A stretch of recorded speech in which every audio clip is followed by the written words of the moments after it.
hari Minggu adik-adik semuanya, apa kabarnya? Apakah semua dalam keadaan baik? Minggu lalu kita tidak bertemu karena Amang izin dari pelayanan. Jadi betul-betul tidak melayani selama 10 hari.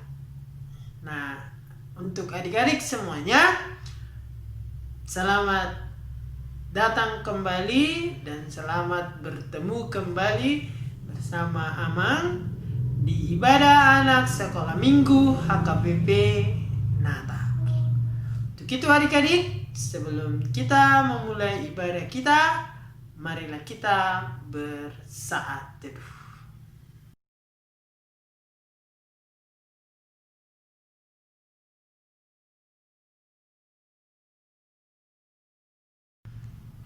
Nah adik-adik, untuk memulai ibadah kita, ibadah anak sekolah minggu HKBP Natar di minggu ke-18 setelah Trinitatis, minggu 11 Oktober 2020 dengan tema Kemuliaan Yesus Mengubah Hidupku, dari Nats atau bacaan Lukas 9 ayat 28 sampai 36.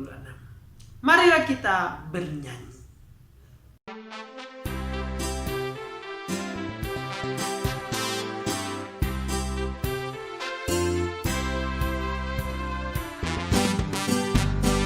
Mari kita bersukaria, karena ini hari bahagia. Kita berkumpul jadi satu, puji Tuhan semesta itu. Tepuk tangan, wajah berseri, hilangkanlah hati yang sedih. Bukankah Yesus berkata damainya diberikan kita? Mari kita bersukaria. Mari kita bersukaria, karena ini hari bahagia. Kita berkumpul jadi satu, puji Tuhan semesta itu. Tepuk tangan, wajah berseri, hilangkanlah hati yang sedih. Bukankah Yesus berkata damainya diberikan kita? Mari kita bersukaria. Marilah kita sama-sama mengucapkan janji anak sekolah minggu HKBP. 1. Mengasihi semua makhluk ciptaan Tuhan. 2. Rajin berdoa dan belajar. 3. Hemat dan menabung. 4. Hormat kepada orang tua. 5. Melawan segala bentuk kejahatan dengan kebaikan dan tanpa kekerasan. Marilah kita berdoa. Di dalam nama Allah Bapa, Anaknya Tuhan Yesus Kristus, dan Roh Kudus yang menjadikan langit dan bumi. Dalam takut akan Tuhan ada ketentraman yang besar, bahkan ada perlindungan bagi anak-anaknya. Amin. Marilah kita bernyanyi. Alkitab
Tuhan untuk kita di minggu hari ini diambil dari titah yang pertama.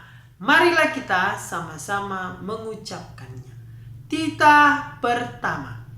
Akulah Tuhan Allahmu, seru Tuhan kita. Tidak boleh ada Allah lain kecuali aku.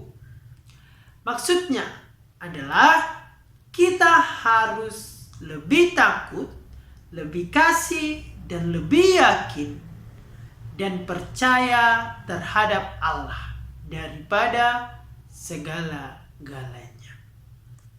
Marilah kita memohon kekuatan kepada Allah untuk melakukan perintahnya. Ya Allah Tuhan kami, kuatkanlah kami untuk dapat melakukan segala perintah-Mu. Amin. Mari kita bernyanyi.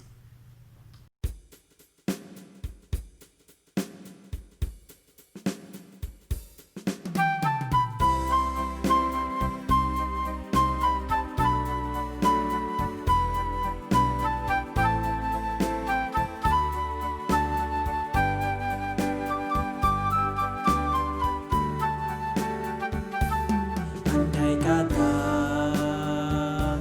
ku berikan seluruh hartaku, tapi tanpa kasih sayang, hampa tak berguna. Ajarilah kami bahasa cinta-Mu, agar kami dekat padamu ya Tuhanku. Ajarilah kami bahasa cinta-Mu, agar kami dekat padamu.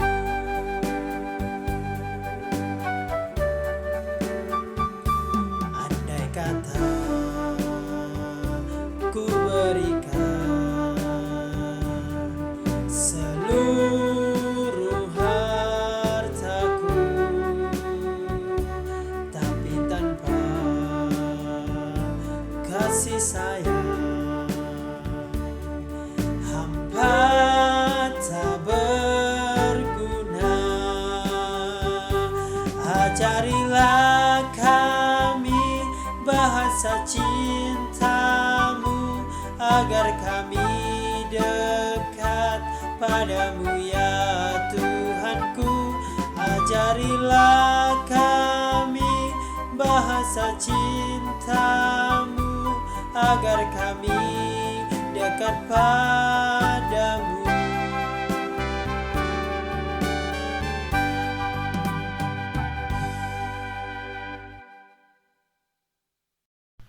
Marilah kita mengaku kesalahan kita secara pribadi di hadapan Tuhan. Kita berdoa.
Marilah kita sama-sama mengucapkan, dan ampunilah akan kesalahan kami, seperti kami mengampuni orang yang bersalah kepada kami.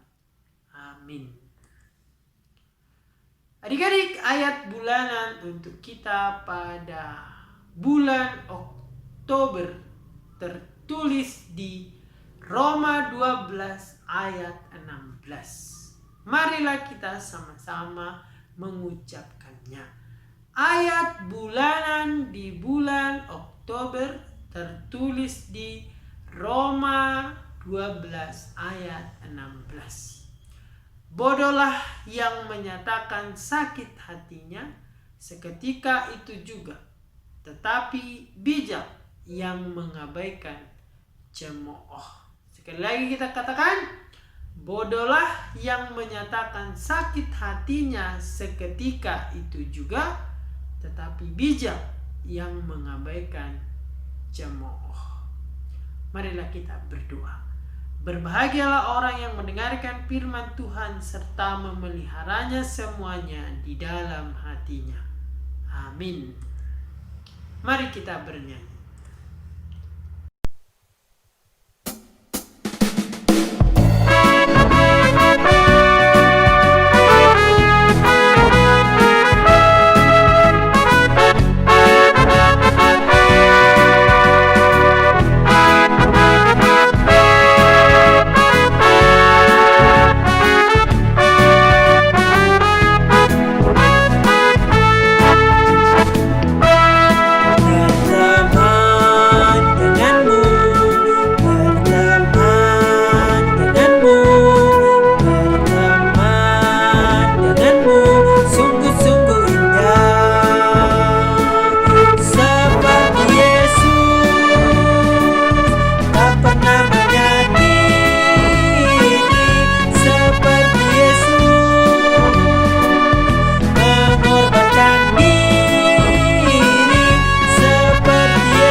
Kita mengaku iman kita secara bersama-sama.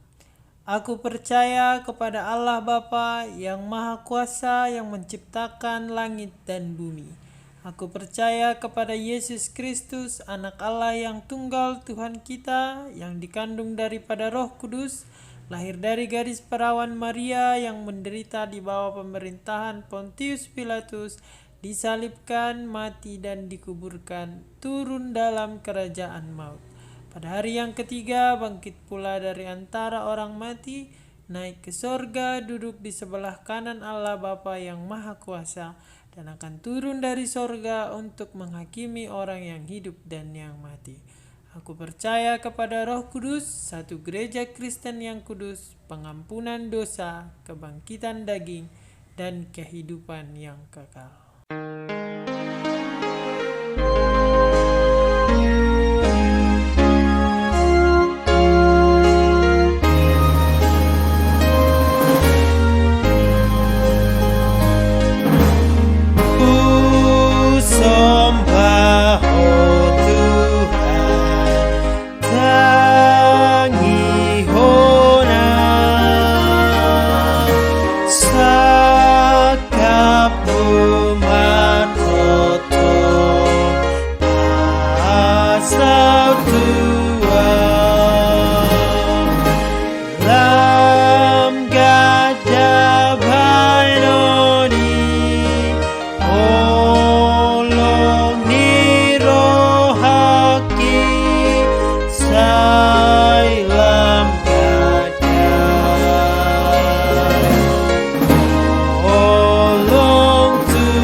mendengarkan firman Tuhan, mari kita bersatu di dalam doa. Bapa yang baik, terima kasih telah merahmati kehidupan kami hingga sampai hari ini kami masih dapat memuji dan memuliakan Engkau. Kini ya Bapa, kami akan mendengarkan firman-Mu. Berilah kami pengertian dan hati yang taat. Dalam Kristus kami berdoa. Amin.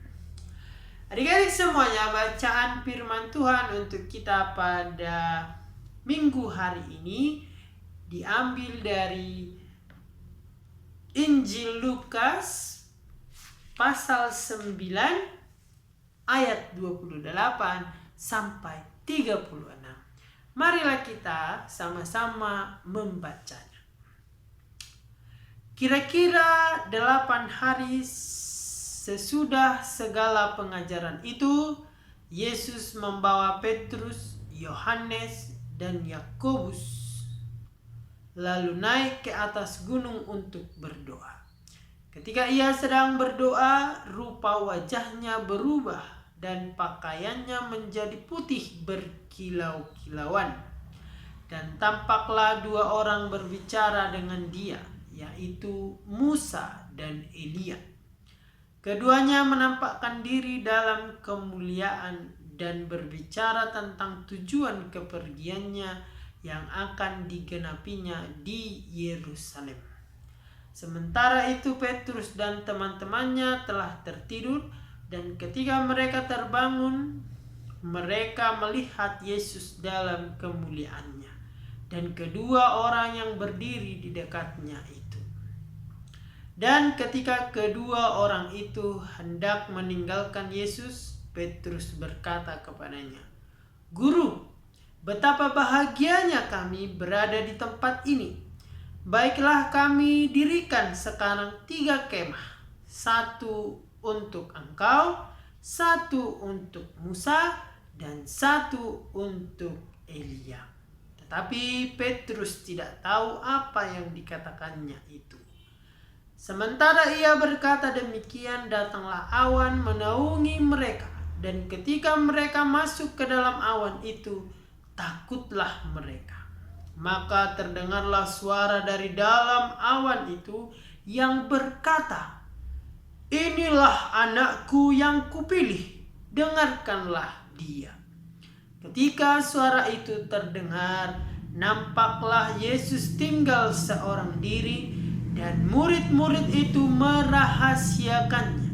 Dan pada masa itu mereka tidak menceritakan kepada siapapun apa yang telah mereka lihat itu. Demikianlah pembacaan firman Tuhan.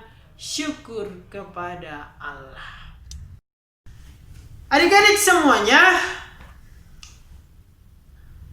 selamat hari Minggu untuk kita. Adik-adik tentu pernah mengalami yang namanya perubahan. Perubahan itu bisa menyenangkan, bisa juga menyusahkan. Coba adik-adik ingat-ingat, waktu adik-adik mengalami perubahan. Mungkin yang adik-adik sadari adalah ketika adik-adik masuk PAUD, dari yang biasanya bangun jam 8 harus sudah bangun jam 7.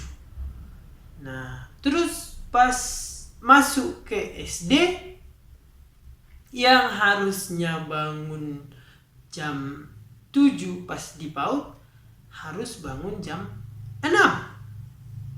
Nah, dan seterusnya demikian, mengalami perubahan. Memang awalnya itu mungkin tidak menyenangkan, namun ada juga yang merasa senang dengan perubahan itu.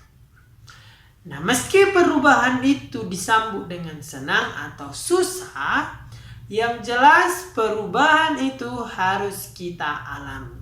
Kita harus bertumbuh ke arah yang lebih baik. Tidak ada orang menginginkan hidupnya bertumbuh ke arah yang lebih buruk. Karena orang selalu mengharapkan hari esok lebih baik dari hari ini.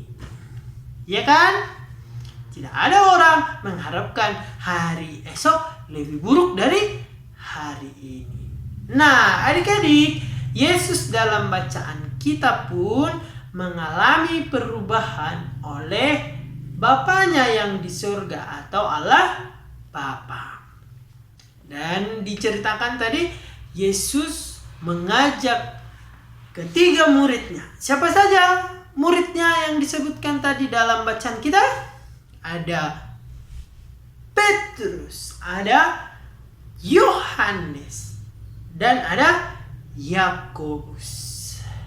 Nah, mereka berempat menaiki sebuah gunung. Gunung ini tinggi atau tidak, kita tidak tahu. Tetapi mereka pergi ke sebuah gunung bernama Gunung Tabor. Dan di sana Yesus ingin berdoa. Nah, tempat yang lebih tinggi dipahami sebagai tempat di mana Tuhan akan mau atau lebih mudah dijumpai. Seperti waktu Musa naik ke gunung Sinai, atau sebelumnya dia bertemu Tuhan di gunung Horeb. Nah, dan peristiwa Yesus berdoa di Gunung Tabor ini dimaknai sebagai transfigurasi. Apa sih transfigurasi ini, Ama? Bahasanya sangat sulit dipahami. Trans artinya berpindah, figur berarti sosok, terjadi perubahan. Nah, transfigurasi artinya perubahan total atau keseluruhan. Dan inilah yang terjadi kepada Yesus. Pada saat inilah, pada masa transfigurasi, pada peristiwa transfigurasi inilah Yesus dikenal sebagai anak Allah. Makanya judul perikop kita LAI membuatnya Yesus dimuliakan di atas gunung.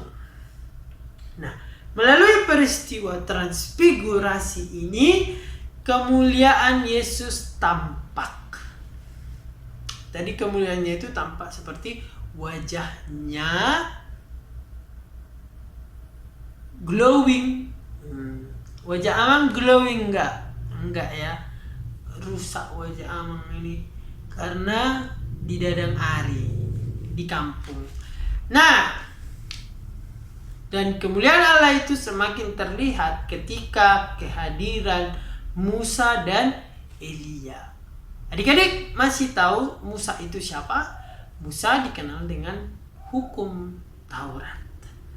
Dan Elia dikenal sebagai nabi di Israel. Nah, artinya Yesus akan melanjutkan apa yang telah dimulai Musa dan Elia.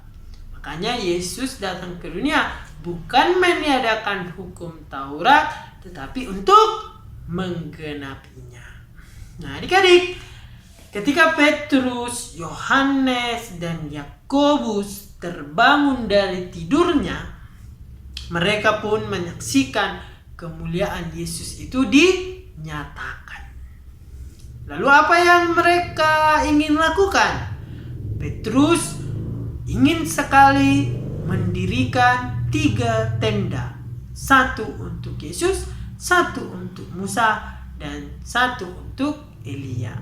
Menurut pikirannya si Petrus, ya mereka akan tinggal di gunung itu, tinggal bersama-sama. Ternyata tidak demikian. Yesus justru ingin melanjutkan tugas menyelamatkan manusia dari dosa. Jadi memang Petrus pada waktu itu tidak mengerti apa yang dibicarakannya. Nah, adik-adik, tidak lama kemudian terdengarlah suara dari awan yang menaungi Yesus, Musa, dan Elia, dan bahkan murid-muridnya yang 3 itu. Suara itu terdengar, "Inilah anakku yang kupilih, dengarkanlah dia." Dan seketika itu suara itu terdengar, nampaklah Yesus tinggal seorang diri.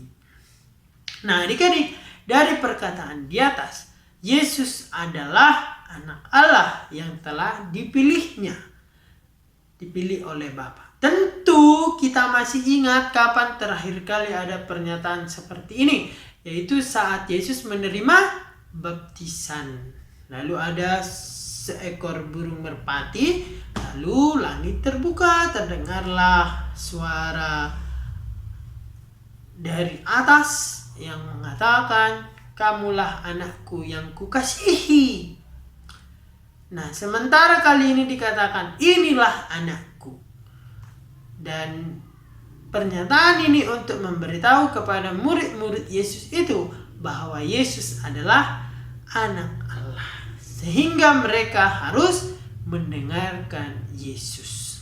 Ini berarti Yesus akan melanjutkan misinya untuk menyelamatkan manusia dari dosa, dan para murid harus mendukung perjalanan Yesus itu, sehingga para murid harus bersikap setia dan patuh, karena Allah telah memperkenalkan bahwa Yesus adalah anaknya kepada murid-murid itu. Nah, adik-adik, jika kita melihat awal dari perjalanan Yesus ke gunung ini adalah keinginannya untuk berdoa. Pada Injil Lukas memang selalu diberitahukan Yesus selalu berdoa ke tempat yang sepi dan teduh. Misalnya kita buka di Lukas 3 ayat 21 sampai 22. Coba adik-adik buka.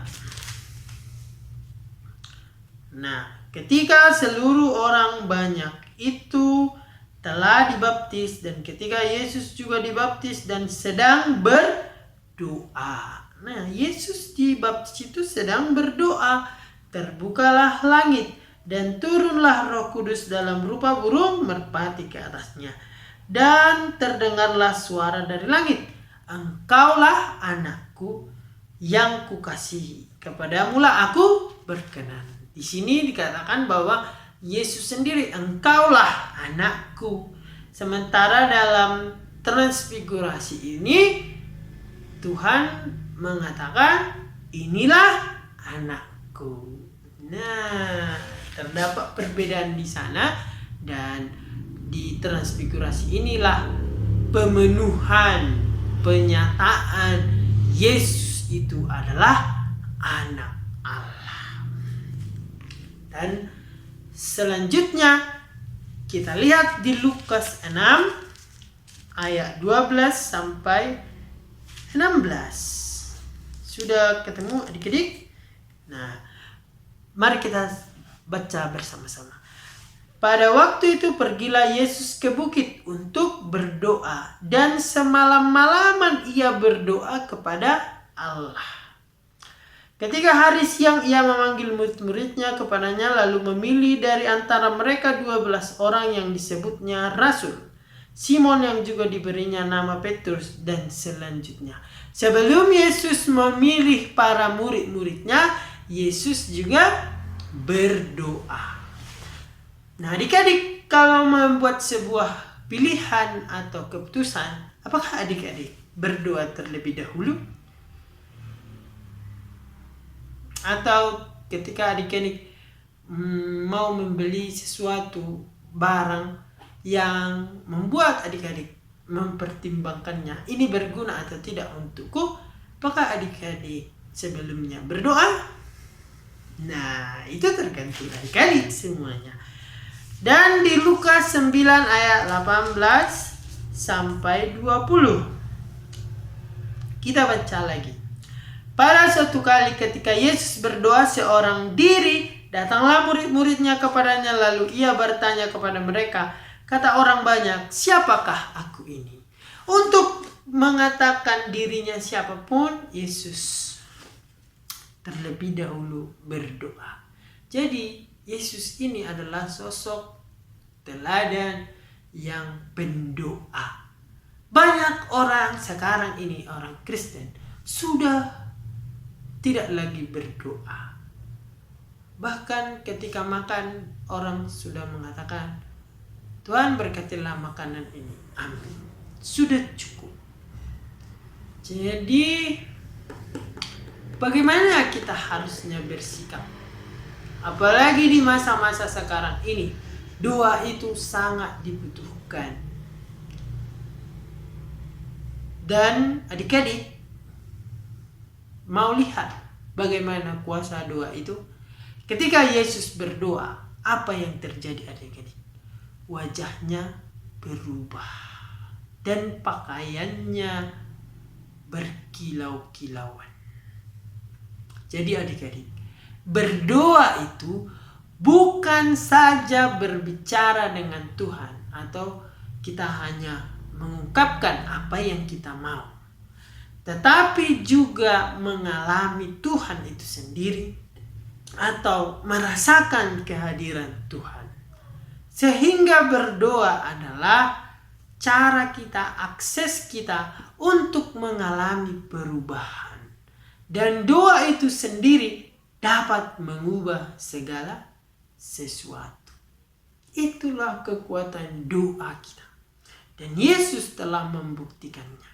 Yesus sendiri saja sudah berdoa. Mengapa kita para pengikutnya malas berdoa? Jadi adik-adik sekalian, Tuhan Yesus telah dipermuliakan di Gunung Tabor. Dan Tuhan Yesus pun telah diberi tugas untuk menyelamatkan manusia dari dosa, dari belenggu dosa. Dan kita, apa yang akan kita perbuat sebagai orang-orang yang telah dibebaskan, diselamatkan? Ya, seperti yang Bapa telah perintahkan, yaitu mendengarkan Yesus. Sehingga hidup kita akan mengalami perubahan. Caranya adalah berdoa dengan sungguh-sungguh.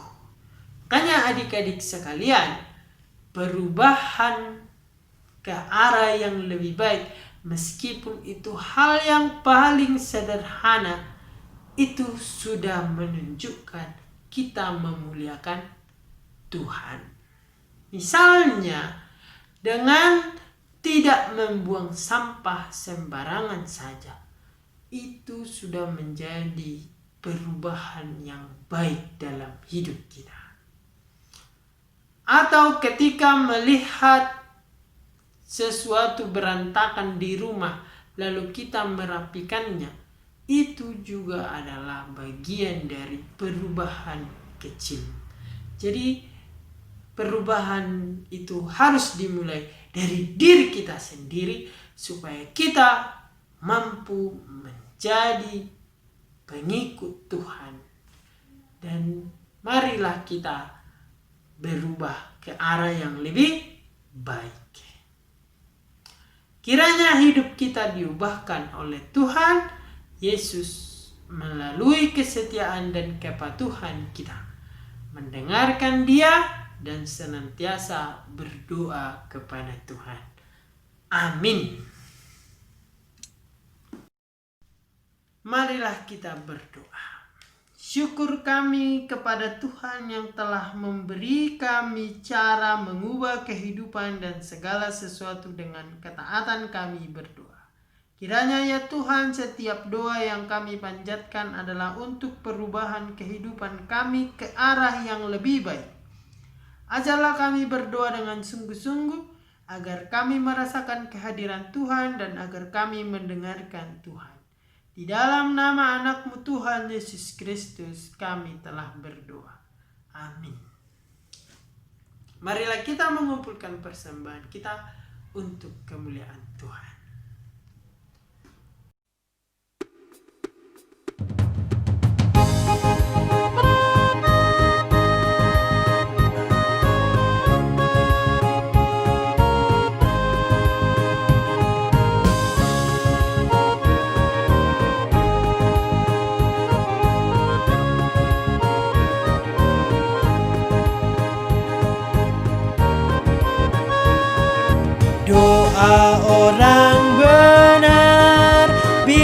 dengan yakin didoakan, sangat besar kuasanya. Yakobus 5 ayat 16. Doa orang benar bila dengan yakin didoakan, sangat besar kuasanya. Yakobus 5 ayat 16.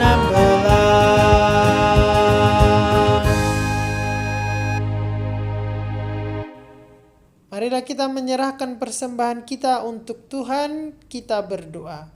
Bapa kami, Tuhan Allah yang Maha Kuasa, yang bertahta di surga, kami mengucap syukur dan terima kasih kami kepadamu ya Tuhan, di mana Tuhan memperkenankan anak-anak di dalam kerajaan-Mu.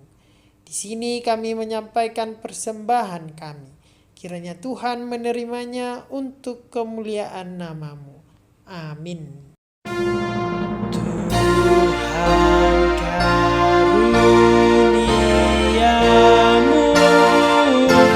roh dan jiwaku semua, nyawa juga hidupku, harta milikku semua, ku serahkan padamu untuk selama-lamanya. Marilah kita sama-sama mengucapkan doa Bapa kami. Bapa kami yang ada di surga, dikuduskanlah nama-Mu. Datanglah kerajaan-Mu. Jadilah kehendak-Mu di bumi seperti di surga. Berilah kami pada hari ini makanan kami yang secukupnya.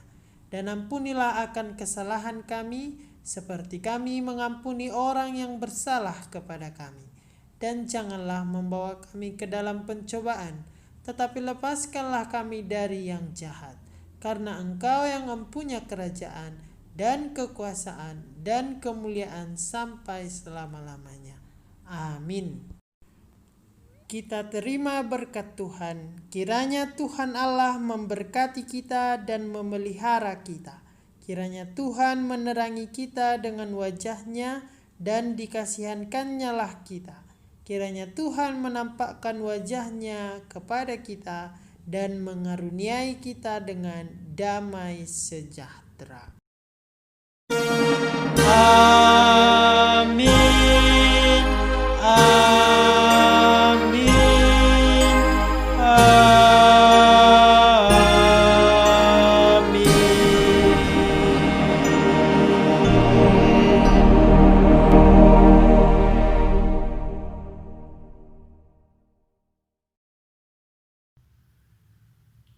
Baiklah adik-adik, demikianlah ibadah kita pada minggu hari ini. Semoga adik-adik tetap dalam keadaan sehat dan tetap semangat dalam belajarnya dan tetap berjuang untuk menjadi manusia yang lebih baik. Sampai bertemu lagi adik-adik di minggu berikutnya. Horas!